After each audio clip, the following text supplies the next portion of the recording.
Hello everyone, I'm Angela Lee Duckworth. Today our topic is Life is short, every moment count. Now started this, when I was a teenager, I thought life was this endless runway. Like most people my age, I believed I had all the time in the world to figure things out. If I didn't try something today, no big deal. There would always be tomorrow. But then one day, my father, a man who never missed a day of work, suddenly fell ill. It was the first time I understood something nobody had actually told me in school, that life is breathtakingly, unforgivingly short. That realization didn't hit me like a bolt of lightning. It arrived quietly, slowly, and yet it changed everything. It made me start paying attention to how I spent my time, to the things I said, and to the people I loved.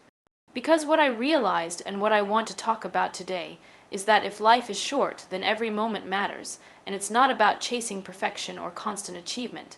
It's about presence, purpose. Intention, making every moment count, isn't a motivational slogan. It's a way of seeing the world that can fundamentally change how we live. We often wait for the big moments to define us, the job offer, the graduation, the promotion, the award, but the truth is, it's not the grand milestones that determine the course of our lives. It's the tiny, seemingly insignificant choices we make every day. The decision to get out of bed when we'd rather hit snooze. The choice to speak up in a meeting or stay silent, whether we take the time to call a friend or let the day pass us by. These are the quiet moments, the background noise of our lives, and yet, over time, they become the architecture of our character. Consider this. A single drop of water doesn't shape a stone, but drip after drip, over weeks, years. Stone is carved. It's the same with our habits. One kind word doesn't transform a relationship. But day after day, small acts of empathy, honesty, or even just listening can change how someone feels about themselves and about us. Likewise, one skipped work, how it doesn't impact our health. But when that choice becomes routine, our energy, confidence, and mindset begin to shift. The problem is, we tend to overlook these moments because they feel so ordinary. We're told to focus on the big wins, the highlights, the breakthroughs. But what we need to understand is that excellence is rarely the result of sudden leaps. It's built incrementally. People who appear lucky or naturally talented have often made thousands of small, unseen choices that got them there, choices others weren't willing to make consistently. What makes this truth both empowering and terrifying is that it puts the responsibility on us.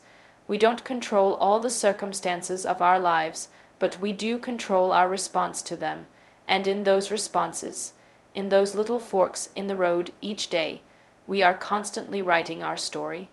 Every moment is a vote for the kind of person we want to become. When we understand this, we realize that making every moment count doesn't mean putting pressure on ourselves to be perfect. It means recognizing the power we have to steer our life, not in dramatic turns, but in quiet, persistent steps. So the next time you're tempted to write off a moment as unimportant, remember that your life is being shaped right then. Not someday, not in the future, but now. We live in a world that celebrates productivity. We measure our worth by how much we get done, how fast we respond, how many tasks we check off before noon.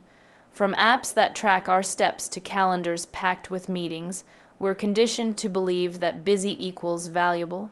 But here's a radical idea. Presence is more powerful than productivity. Being fully here, in this moment, engaged and aware, often has more impact than all the doing we chase. Presence is about depth. Productivity is about volume. One is internal, rooted in awareness, the other external, driven by output. When we are present, we truly see and hear the people around us. We listen without thinking of our next reply. We work with intention, not just motion.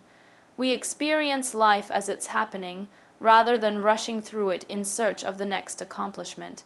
And that changes everything. Our relationships, our creativity, our peace of mind. Think about a time someone really listened to you, not while checking their phone, not while waiting for their turn to speak, but truly listened. That moment probably left a lasting impression. Now contrast that with someone who's constantly doing, constantly achieving, but never really there with you. Which interaction feels more meaningful? Which one do you remember? Presence creates connection.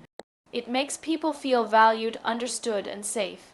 That can't be measured on a spreadsheet, but it's what makes families stronger, teams better, and lives richer. And it's not just about relationships. Presence also amplifies performance.